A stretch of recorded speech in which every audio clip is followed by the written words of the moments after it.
Welcome back to the Homestyle MMA Podcast. This is Sean Van Buren here for episode 11, our first episode where we are going one a week, so this will be a little bit longer than normal. Today we're talking about the PFL welterweight and heavyweight semifinal playoffs and UFC Fight Night Vera versus Cruz. I'm very excited that the PFL is back. We had a perfect start to the PFL playoffs on the podcast, going 4 for 4 on our single bets, and we hit our parlay. Let's talk a little bit about last weekend with a rapid recap, and then we'll get the ball rolling into this weekend.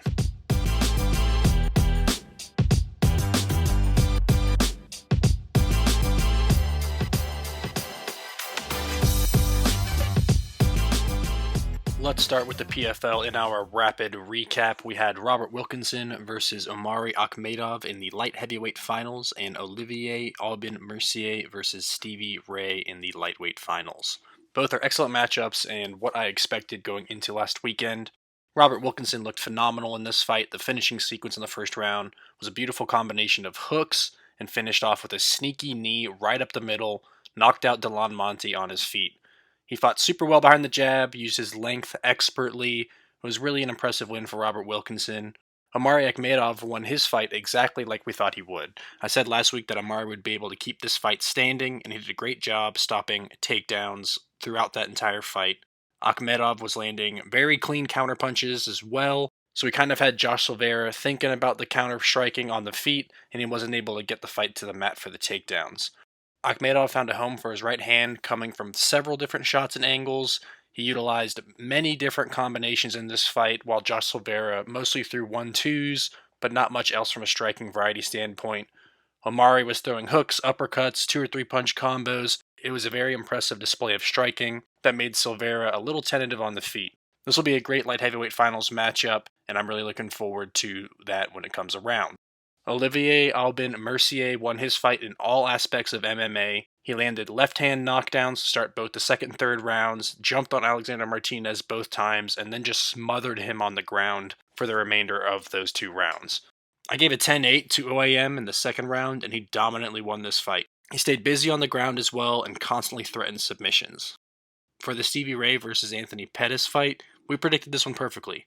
I said last week that Stevie Ray wanted this fight back on the mats, and he fought hard for those takedowns. Now, Anthony Pettis, he fought very well on the feet, but he was in Stevie Ray's world whenever they hit the ground, and Ray controlled the fight in that arena the whole time. Anthony Pettis strictly was defending, Stevie Ray strictly attacking on the ground, and Stevie Ray grinded out a decision win. Expect OAM to have more success on the ground versus Stevie Ray. He's a very good wrestler in this lightweight finals. It should be a very exciting fight. Let's go ahead and do our UFC rapid review.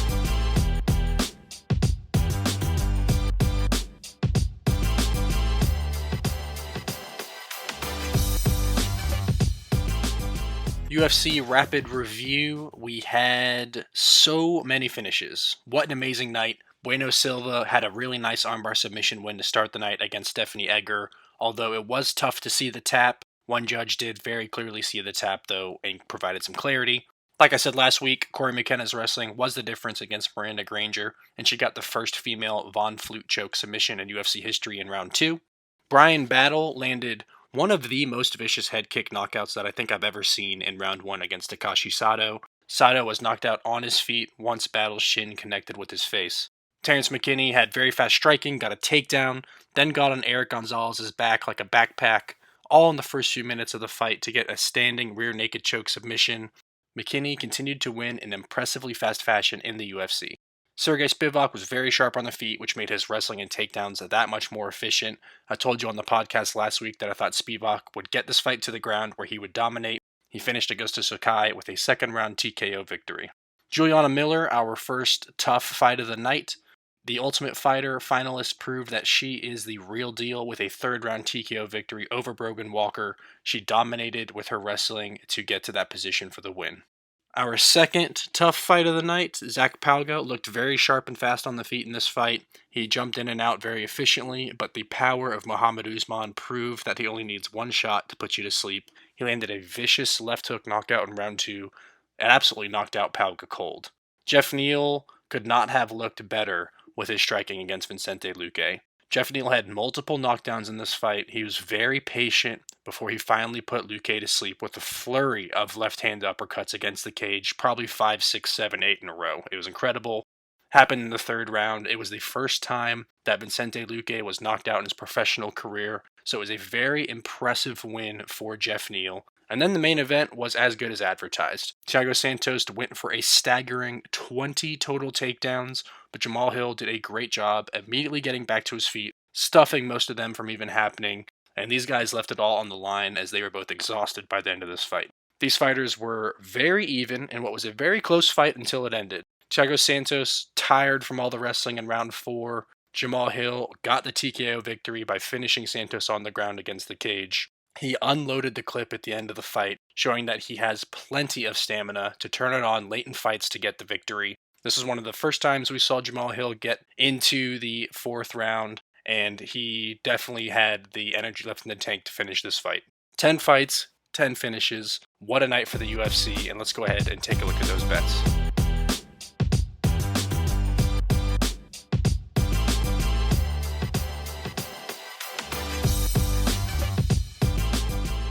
Man, were we feeling good on Friday. In the PFL, we were plus 3.28 units. We went 4 for 4 with our PFL singles. Robert Wilkinson versus Delon Monte. We won Robert Wilkinson by finish for minus 165. Olivier Albin Mercier versus Alexander Martinez. We won OAM, money line minus 250. Omari Akhmedov versus Josh Silveira. We won the underdog Omari Akhmedov plus 155. And we finished the night with Anthony Pettis versus Stevie Ray. We grabbed Stevie Ray minus 139 for the win. 4 for 4 in our PFL bets. Absolutely a great Friday night. And we rolled that into the UFC on Saturday. Mayra Bueno Silva versus Stephanie Egger. We won Mayra Bueno Silva for another underdog plus 100. Corey McKenna versus Miranda Granger. We won Corey McKenna minus 215. Jason Witt versus Josh Quinlan was actually moved to another date. So then we rolled into Brian Battle versus Takashi Sato, where we won Brian Battle minus 235 money line. Absolutely great prelims for us, and unfortunately a tough main card, but still had a great night for the UFC. Terrence McKinney versus Eric Gonzalez. We won Terrence McKinney by submission for plus 155. Sam Alvey versus Michael Oleksiejczuk. We took the huge underdog Sam Alvey plus 425. That was a loss. Probably the last fight for him in the UFC, as he's now had a ton of losses lately and has the record in the UFC for the most losses in a row. Ariane Lipsky versus Priscilla Cachoeira was actually moved to this upcoming week. Augusto Sakai versus Sergey Spivak. We won Sergey Spivak, moneyline minus 250. Then we had a few losses on the tough fights. Brogan Walker versus Juliana Miller. Juliana Miller proved that she's the real deal. We lost Brogan Walker, moneyline minus 105. Muhammad Usman versus Zach Pauga. We lost Zach Pauga minus 225. For those of you that took Muhammad Usman, that was a nice underdog win for you. Vicente Luque versus Jeff Neal. We lost Vicente Luque minus 190 in a very impressive win for Jeff Neal. And then we won the final fight of the night, which was very late here on the East Coast. Thiago Santos versus Jamal Hill. We won Jamal Hill minus 275 money line. All in for the UFC. We were up 0.214 units. We went 6 and 4 in the UFC out of the 10 fights. Total, we were up 3.494 units on the weekend. Taking a look at our Homestyle Perfect Plate parlays, the PFL Homestyle Perfect Plate parlay of Robert Wilkinson and OAM won at minus 120. Very nice win for us there. And the Homestyle Perfect Plate parlay for the UFC, Sergey Spivak, Zach Pauga, and Vicente Luque was plus 200. Big time loss as Zach Pauga and Vicente Luque both had finishing losses. Let's review how we did on Verdict and give out some podcast awards.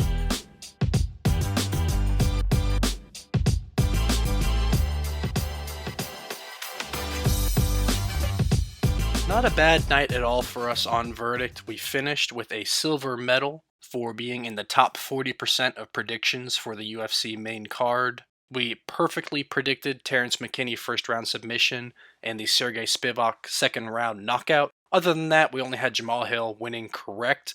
But luckily for us, the PFL also runs on Verdict, and as you guys know, we went 4 for 4 on Verdict in the PFL, and that earned us our very first gold belt championship in the top 10% of predictions. So the PFL, we had a great night, 4 for 4 on our single bets. We hit our PFL parlay, and we finished in the top 10% gold belt night on PFL.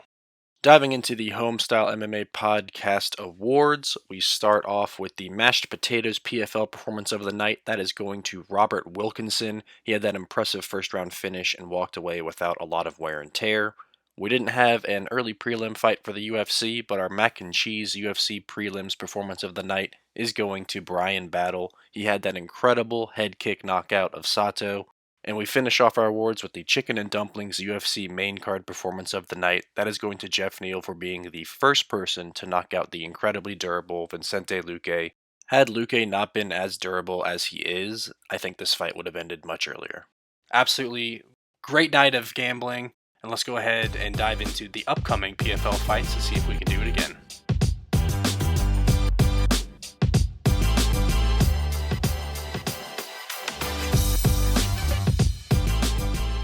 The PFL this weekend will actually be on Saturday at 2 o'clock Eastern Time. It is going to be a fantastic Saturday because we're going to go PFL straight into the UFC for a nice full day of fights. We're going to be talking about the PFL semifinal playoff matchups for the welterweights and heavyweights coming up this weekend on Saturday.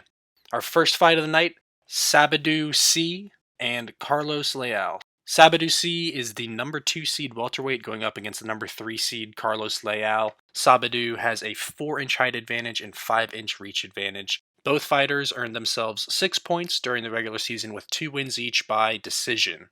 Both men have similar fighting statistics as well for the 2022 season, the only major difference being Sabadou C did land 8 out of 12 of his takedowns and Carlos Leal went 0 for 6. Now, Carlos Leal, he did earn a very excellent decision win against a former PFL champion in Ray Cooper III. Both fighters also had a close split decision win, and this is going to be a very even matchup. I think this is probably going to be the better of the welterweight fights because these two fighters, again, are very evenly matched, and they have very similar styles. I think striking will likely dominate this fight with Sabadou C maybe going for just a few takedowns to mix those in. Sabadou is a world champion kickboxer, so we are going to go with him to get the win because I think that is where most of this fight is going to take place.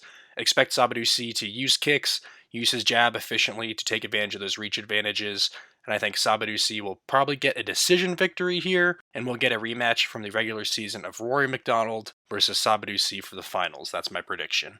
Our first heavyweight semifinal is Denis Goltsov versus Matthias Scheffel. Goltsov is the number 1 seed heavyweight going against number 5 seed Scheffel, and Denis Goltsov earned 9 points in his 2 appearances with a decision win and a marvelous first round knockout.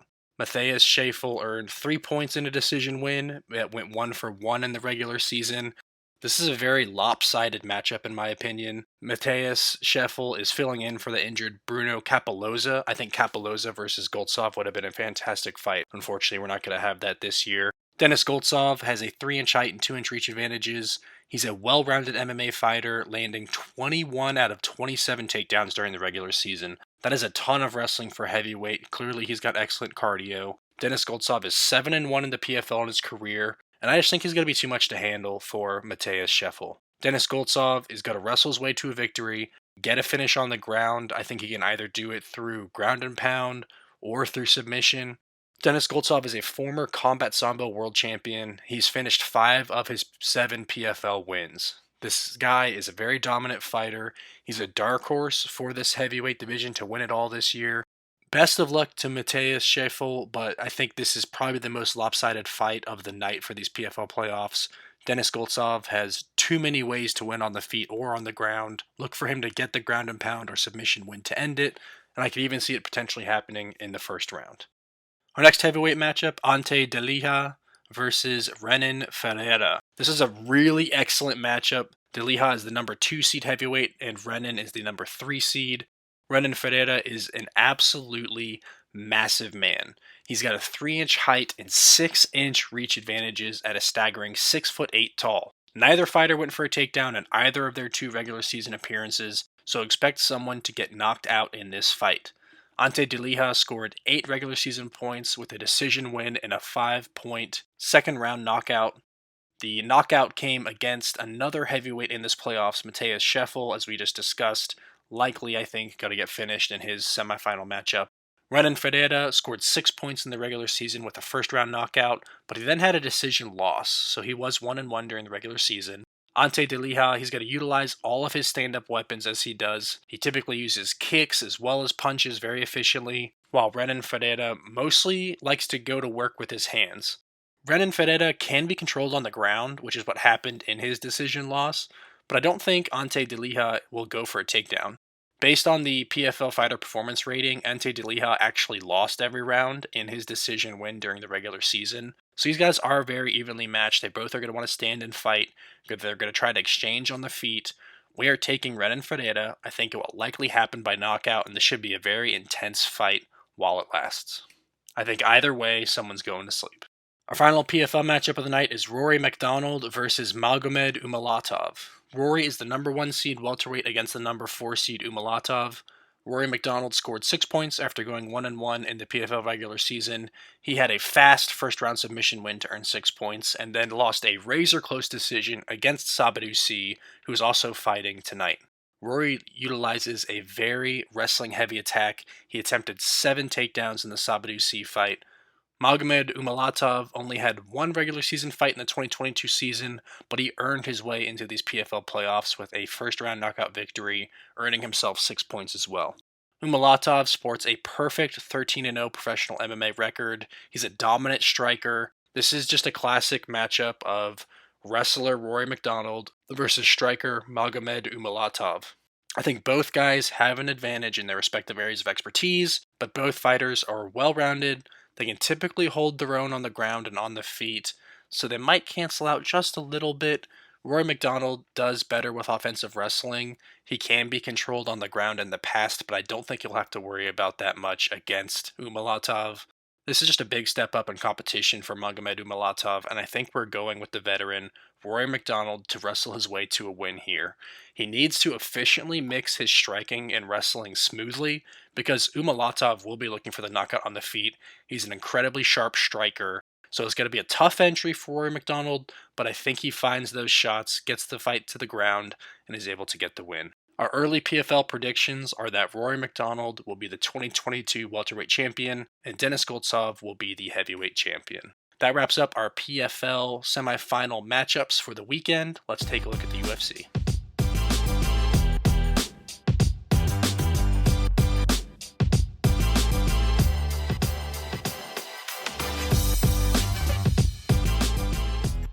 Let's take a look at those UFC prelims. They're going to be starting at 4:30 Eastern Standard Time on Saturday. So like I said, you're going to have your PFL fights, quick bathroom break, straight into the UFC fights. Starts us off with Ariane Lipski versus Priscilla Cachoeira. This is a fight that we just discussed in episode 10 of the podcast. Go ahead and give it a listen for the full breakdown analysis, as this fight was just pushed back 1 week. We're going with Ariane Lipski.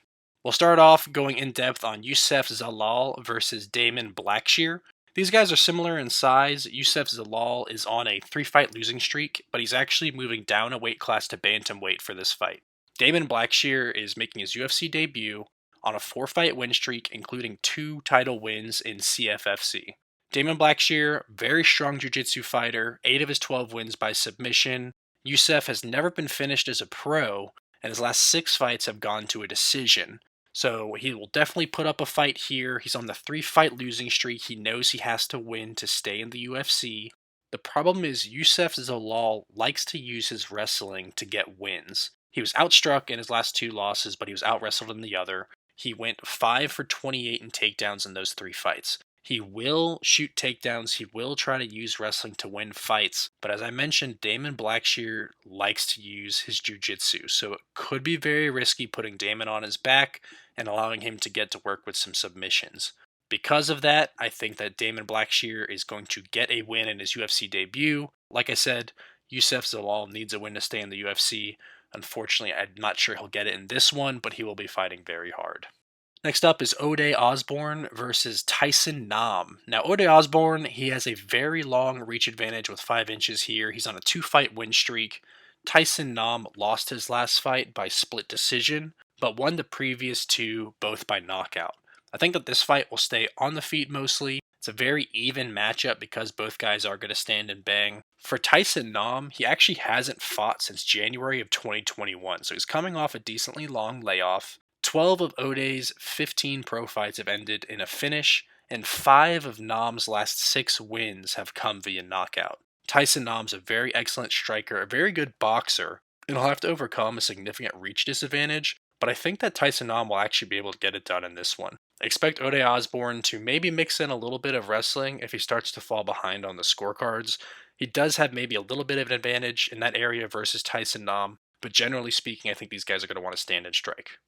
Next up is Gabriel Benitez versus Charlie Ontiveros. This is one of the stranger fights of the night for me. Charlie Ontiveros has a 6-inch height and 3-inch reach advantage. Gabriel Benitez is coming up to lightweight from featherweight, so Charlie Ontiveros will likely be the much bigger fighter weight-wise as well on fight night. So everything I just told you so far would lead you to believe that we should go with Charlie Ontiveros. I actually don't think that's going to be the case here. Both fighters do need to win. Gabriel Benitez lost his last 2 fights, and he only won 1 of his last 5. And Charlie Ontiveros has lost his only 2 fights in the UFC. So these guys are both looking for success in the UFC. The loser of this fight will likely be dropped, so these guys will be fighting very hard. Unfortunately for Charlie Ontiveros, all 8 of his losses professionally have been by finish, with 7 of them by knockout. On the flip side, 18 of Gabriel Benitez's 22 wins have been by finish. What makes this kind of an interesting fight is that Gabriel Benitez is a very skilled jiu-jitsu fighter, but lately he's been fighting mostly stand-up battles. It's not worked well for him, like I said, he's had a lot of losses lately, so it'll be interesting to see if he goes back to his roots in this one. If he does go back to his roots, tries to take this fight to the ground, keep in mind that Charlie will probably have the size advantage in both length and weight. Charlie Ontiveros can be controlled on the ground, so I'm hoping that Gabriel Benitez can get past the size difference, get inside, get the fight to the ground, work his way to a finish. Very interesting fight. We'll have to see what happens in this one. Martin Buday versus Lukas Brzeski. These guys are similar in size. Buday won his Dana White Contender Series matchup and his UFC debut against the talented Chris Barnett. He used his size to control Barnett against the cage and outstrike him. Lukas Brzeski won his Dana White Contender Series appearance as well, last time out with domination in wrestling and very active striking on the ground. He also went for 2 submission attempts in that 3-round fight. 15 of their 18 combined wins have been by finish, so I think that this fight is likely not going to the scorecards. These are 2 very talented new heavyweight prospects to the UFC, and we will take Martin Buday because of his excellent win in his UFC debut against a very strong heavyweight competitor in Chris Barnett. Both men have fought strong competition outside of the UFC as well, so these guys are both ready to keep the win streaks going, get an impressive win by finish, so I think the best bet here is for the fight to not go the distance, but as far as picking a straight up winner, I'm currently leaning Martin Buday to get the win. Our last prelim fight is Angela Hill versus Lupi Godinez. Angela is 1 inch taller, she's a 3-inch reach advantage. This fight was a late addition to the card, so it is a catchweight fight. Angela Hill is on a 3-fight losing streak, and Lupi Godinez is on a 2-fight win streak. I just think this is a bad matchup for Angela Hill. She struggles a bit on the ground, and Lupi Godinez went 13 for 20 on takedowns, 3 submission attempts, 21 minutes of control time total in her last 2 wins. So that's an average of 10 takedowns each fight, an average of 10 minutes of control time each fight. Lupi Godinez, she will wrestle and jiu-jitsu her way to a win here. Angela is 0-2 by submission. Lupi only has 2 finishes in her career, so this could easily go to a decision, but I do think she'll just dominate with her wrestling, possibly have, again, close to 10 minutes of control time in this fight. Unfortunately for Angela Hill, losing this one would be 4 losses in a row and drop her record to an even 13-13. She has a good commentary / desk analyst role outside of the UFC, and she may just transition to that full time after another UFC loss. I like Angela Hill, she's very cool, but I do think Lupi Godinez is going to get the win here. And let's go ahead and take a look at that UFC main card taking place at 7 o'clock p.m. Eastern Time. The main card starts us off with a fascinating matchup for me. I've gone back and forth on who I think will win this fight. It's Bruno Silva versus Gerald Meerschaert. Gerald has a 1-inch height and 3.5-inch reach advantages. Bruno Silva is 3-1 in the UFC, and he's coming off of a loss, but it was a loss to Alex Pereira, who is about to fight for the middleweight title. 19 of his 22 wins have been by knockout, but he is 0-5 by submission. That is how Gerald Meerschaert wins fights. Gerald Meerschaert had 3 straight submission wins before losing in his last fight. Gerald is 6-3 by knockout, but 26-8 by submission. If Gerald wins a fight, it's typically because he's submitting you.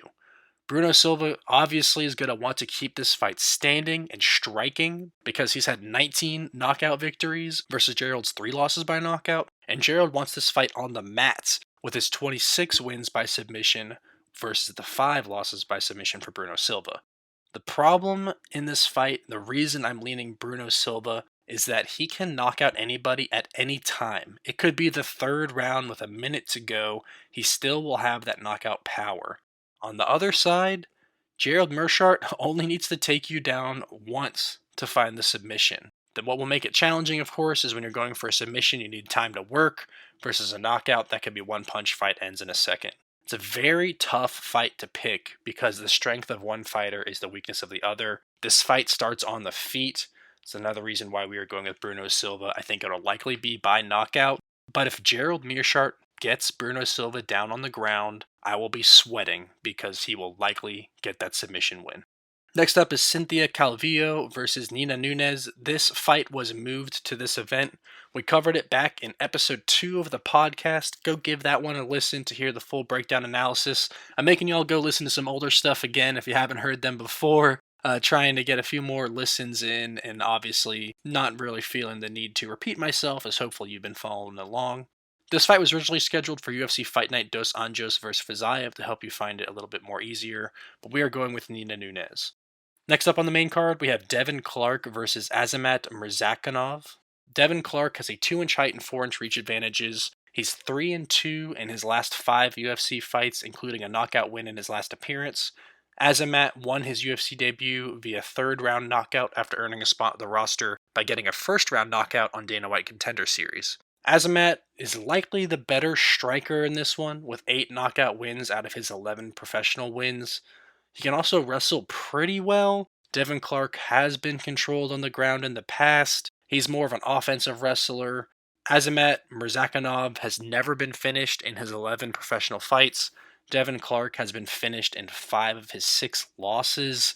I just think this one's probably lining up for Azamat to get it done, likely by finish, probably by knockout in this fight. So we're going to go with Azamat Murzakanov. Our last female fight of the night, Yasmin Jauregui versus Jasmine Lucindo. Both women are making their UFC debuts. This is a very tough one to pick because we don't know a ton about either lady. Yasmin Jauregui is 8-0, 6-0 by knockout, and just won a championship in Combate Global Last Latina Standing. Jasmine Lucindo is 13-4, 8-1 by knockout, and 2-2 by submission. So Jasmine Lucindo has a little bit more experience, but also has a few finishing losses to her name. She's on a 7-fight win streak currently. While Jasmine Jauregui has faced better competition lately, we are going with her coming off of a championship win. In their last 3 fights each, Jauregui's opponents are combined 19-10, and Lucindo's are 11-6-2. This is actually going to be a very even fight, I think. Both women have finishing capabilities, so we're just going to go with the undefeated fighter coming off of a championship in her Combate Global Last Latina Standing, Yasmin Jauregui. Our last fight before our main event, Nate Landwehr versus David Onama. Onama has a 2-inch height and reach advantages. David Onama is on a 2-fight win streak with 1 by submission and 1 by knockout. His 10 professional wins are all by finish. Nate Landwehr is 2-2 in the UFC with more of a stand-up attack. He is 8-2 by knockout, 1-1 by submission. Nate is a very high-volume striker, but I think David Onama is ready to win this fight on the feet or on the ground. David Onama does a great job mixing in his wrestling with his striking. It's a very fluid transition between the two, and I think not having much of a threat of takedowns against him from Landwehr will really work in his favor. He'll be able to strictly offensively wrestle without worrying about having to defend wrestling coming back his way. I think Onama gets it done by finish, and I think he gets this fight to the ground for either a ground and pound win or submission. I'm confident that David Onama will finish this fight. The harder part for me is predicting how he'll get it done because he is such a well-rounded fighter who can get a knockout or submission. I really like David Onama. He's a very active fighter in the UFC, with this being his third fight of the year already. I would love for him to continue his success. We're going to take David Onama. If I'm really feeling good about it, we're going to take David Onama by finish. I'm not super sure what I'm going to do yet, so we'll go ahead and say David Onama for the podcast. I'll let you know next week if I got greedy and went for David Onama by finish. That leads us to our main event fight of the night, Marlon Vera versus Dominick Cruz. These guys are similar in size. Marlon Vera is on a 3-fight win streak and Dominick Cruz is on a 2-fight win streak. Cruz has only ever lost title fights in his professional career. He's a former, multiple-time world champion, and I think a lot of people honestly just forget how skilled Dominick Cruz is. But his 24-3 record is against very skilled competition, and like I said, those losses only came in title fights. Dominick Cruz is known for his unique movements during his fights. He does very fancy footwork, but he also mixes in wrestling very well. I think that's likely because he throws odd angle strikes with his unique fighting style that also allows him to go for takedowns from maybe different angles than people are typically used to training against. Dominick Cruz uses a lot of leg kicks, but so does Marlon Vera. Both guys are going to kick the crap out of each other in this one, I think. This is one of Vera's hardest tests in his career. Marlon Vera has never been finished as a pro, and I think that this is going to be a war. Vera generally likes to keep the fight standing because, like I said, he'll use a ton of leg kicks. I'm talking, these guys might kick each other 40 times in the leg each. But Marlon Vera, he's very skilled on the ground if opponent takes the fight there. He generally starts off slow, which I think is going to be a problem here because he's also going to be trying to figure out the movements of Dominick Cruz. So figuring out Cruz is going to make this a very tough fight for Marlon Vera because he does start off slow, and he kind of just absorbs information at the beginning of his fights. I think that puts him at risk to maybe lose the first 2 rounds. I think Dominick Cruz could win the first 2 rounds before Marlon Chito Vera starts to really get going. The problem is, once Marlon Vera gets going, I think Dominick Cruz is going to be in a lot of trouble. In Marlon Vera's last 2 fights, he has knocked down his opponent 4 times, and one of those ended by knockout. I'm not sure if an older Dominick Cruz can handle those types of shots. In his last 4 fights, Dominick Cruz has been knocked down 4 times and knocked out once himself. I think these guys are going to kick the crap out of each other, exchange very unique strikes as well, but Marlon Vera will get the finish in round 3 or later. Dominick Cruz does like to go for takedowns, does like to use his wrestling, but I think Marlon Vera has the ground advantage once it gets there. If Marlon Vera gets taken down, I expect him to start going for submissions immediately and really threaten Dominick Cruz with a submission loss as well. So I think looking at these 2 guys, I went back and forth a lot. I originally had Dominick Cruz picked to win. I've talked myself into Marlon Vera because I sat back, took a look at both fighters, and said, how does Dominick Cruz win in this fight? I think he wins by it going to decision. How does Marlon Vera potentially win in this fight? I said Vera could win by knockout, by submission, or he'd have to probably win the last 3 rounds, but it's possible. So I looked at the 2 guys and said Marlon Vera has more ways to win, so we are going with Marlon Vera. Marlon Vera, the number 5 ranked bantamweight, going up against the number 8 ranked bantamweight Dominick Cruz. This is a very big matchup for the division, as the next guy is probably in a title eliminator fight or potentially fighting the winner of current champion Aljamain Sterling and TJ Dillashaw. So the winner could be fighting in a bantamweight championship next, or is 1 fight away after they win this one from fighting in a championship fight. That wraps up the UFC card. It's going to be a very close card. I've gone back and forth on a lot of these fights.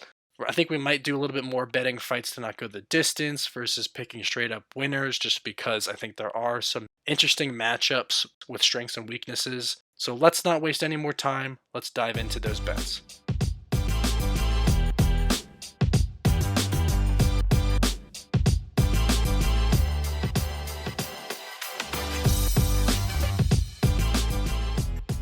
We're going to have to use a wait and see approach with some of our bets, as the line that I'm interested in is not currently available just yet. But we'll start off with the PFL. Sabadou C versus Carlos Leal. We're going with Sabadou C moneyline minus 106. Dennis Goltsov versus Matthias Scheffel. We are actually going to wait and see for this one. I think Dennis Goltsov easily gets the win. That's currently moneyline minus 335, but I think he gets it done by finish. So let's see what the line opens at for Dennis Goltsov by finish in that one. We're likely going to take that because it will be better than minus 335. Ante Delija versus Renan Ferreira.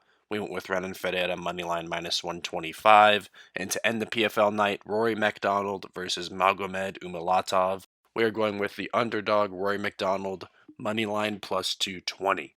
Let's take a look at our UFC prelim fights. We have Ariane Lipski versus Priscilla Cachoeira. We're going with Ariane Lipski moneyline minus 200. Youssef Zalal versus Damon Blackshear. We are going with Damon Blackshear moneyline plus 105 in his UFC debut. Ode Osborne versus Tyson Nam. We're going Tyson Nam moneyline plus 200. Gabriel Benitez versus Charlie Ontiveros. This is another one we're going to kind of wait and see. I don't have the line available just yet. I do like Gabriel Benitez in this one. That's currently minus 350 money line. I'd like to see what that would be either for Gabriel Benitez by finish or fight to not go the distance. Probably we're going to take Gabriel Benitez by finish, so keep an eye for that one. Martin Buday versus Lukas Brzeski. We're definitely going with fight to not go the distance in this one. I think Martin Buday is going to win for minus 265 if you want to take a fighter in this fight. But I definitely think regardless of who wins, this fight is not going to the judges' scorecards. So if fight to not go the distance is better, we will take that. Otherwise, we'll do Martin Buday moneyline minus 265. And our last UFC prelim fight, Angela Hill versus Lupi Godinez. I hate how big this line is. It's probably going to be Lupi Godinez by decision, but I just don't know. I don't love this fight. I think it's very lopsided, so we're just going to take Lupi Godinez moneyline minus 345. For our UFC main card, we have Bruno Silva versus Gerald Meerschaert. This is another one we're going to take a look at for the fight to not go the distance. Gerald Meerschaert, submission specialist. Bruno Silva kind of stinks on the ground. Bruno Silva, knockout specialist. Gerald Meerschaert has a questionable chin. I think Bruno Silva's going to win. That's moneyline minus 295, but we're probably going to take fight to not go the distance if that is better, so keep an eye out for that. Cynthia Calvillo versus Nina Nunes. We're going with Nina Nunes moneyline plus 140. Devin Clark versus Azamat Murzakanov. I think Azamat gets it done, moneyline minus 165. Yasmin Jauregui versus Jasmine Lucindo. We're going with Yasmin Jauregui moneyline minus 200. Nate Landwehr versus David Onama. We are going to wait and see what happens with this one. I think David Onama absolutely gets the win. That's currently at minus 265, which isn't terrible, but I do want to see what Onama by finish looks like because I think he will definitely get it done by finish. So let's hold tight, see what Onama by finish is. We're probably going to go that route because I'm going to be a little bit greedy, I think. You can tell I've taken a lot of underdogs on this weekend. So maybe we get a little bit greedy here too, and we go Nama by finish. In our main event fight, Marlon Vera versus Dominic Cruz, we are going with Marlon Vera moneyline minus 225. That takes us into our Homestyle Perfect Plate parlays. We start off with the PFL, the Homestyle Perfect Plate parlay for the PFL, which won last weekend. We're going with Sabadou C and Dennis Goltsov both to win at plus 154. For the UFC, the Homestyle Perfect Plate parlay, we're going with Lupita Godinez, Azamat Murzakanov, and David Onama all to win at plus 181. Truth be told, I did have a parlay boost token with my sportsbook to get it to plus 209, so obviously I'm going with plus 209, but you can still get it at plus 181, which is very nice for you. So we are taking a decent number of underdogs this weekend. That makes me a little bit nervous. I just think a lot of these fights, honestly, are making me nervous. I think they can go either way. Some of these fights I think I would typically stay away from, but for the sake of the podcast, we are here making predictions, being bold, and we went with some underdogs this weekend. So best of luck to you. I hope everything works out for all of us, and I hope that we have another great PFL to start us off, and then we roll right into the UFC and keep the momentum going. Hold up, everybody. I almost forgot to tell you our Homestyle Gravy picks. So remember our Homestyle Gravy bets. Those are the bets that are top 5 bets we think for the week. case you want to make a long shot parlay. We'll grab one from the PFL. I think you could sprinkle some gravy on Denis Goltsov by finish. Like I said, I think that's the only way that fight ends. For the UFC, we'll do some prelim ones. I think Martin Buday versus Lukas Brzeski, fight to not go the distance, and Angela Hill versus Lupita Godinez. I think you can spread some gravy on both of those. I think they are both locks for the week. Bruno Silva versus Gerald Meerschaert on our main card, fight to not go the distance. I think there's no chance that sees the judges' scorecards. And another one from the UFC main card. David Onama, money line to win that fight. Like I said, I think that 100% happens. But let's go ahead and get greedy. Spread some gravy on the Onama by finish. Let's go ahead and wrap up the podcast.